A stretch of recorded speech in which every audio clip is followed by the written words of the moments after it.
તાજી મિત્રો, જો આપણે ખાવા બાજરીમાં ફુવારા ચાલુ કર્યા છે,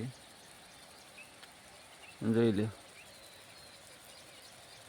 3 ફૂટ ફુવારું છે, એની ઉપર 4 ફૂટ પાઇપ લગાવેલી છે,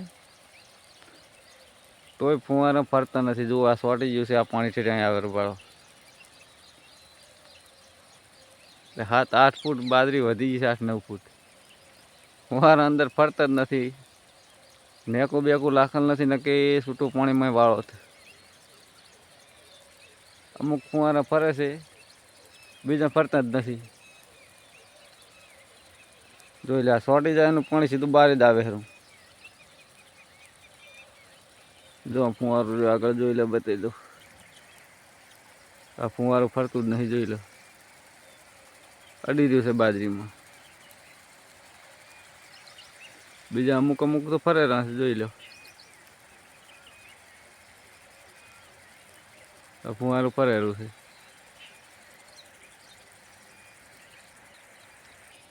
જો આ ફુવારું નહોતું ફરતું નહીં, એને બાજરીનું કહણું અડી રહ્યું હતું. જોઈ લો, આપણે કમ્પ્લીટ કરીને નાખી ફરવા મળી. જોઈ લો,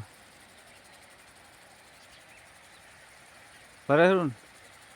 અમુક નથી ફરતા, એ ચેક કરવો પડે. જ્યાં ગોસા ટેકરીમાં સડીને જુઓ ને ત્યારે ખબર પડે કે ફુવારું નહીં ફરતું.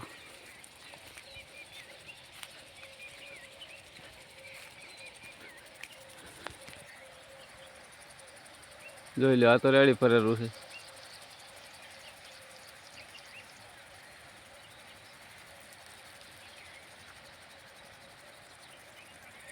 અમુક જ નથી ફરતા.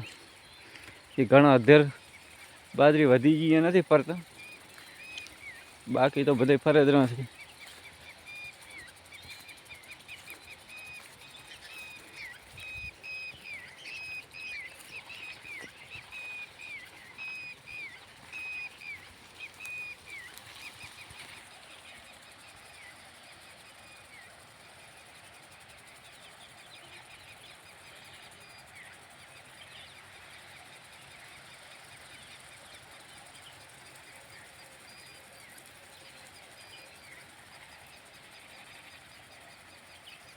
કેવી છે બાજરી, જોઈ લો. કોમેન્ટ કરજો સારી હોય તો.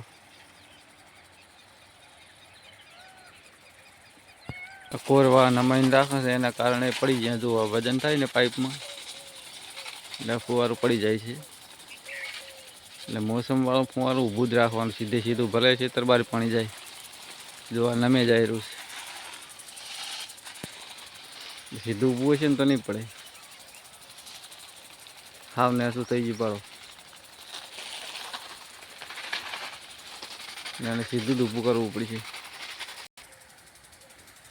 જોઈ લો, આ બાજુ જેટે જોઈ લો, કેટલી વધેલી છે ને, કંઈ દેખાતું જ નથી. ત્યાં ગધેર ઝાડખા ઉપર ચડીને જુઓ ને તાર ફુવારા દેખાય છે, ફરે છે કે નથી ફરતા. બહુ વધી ગયા છે.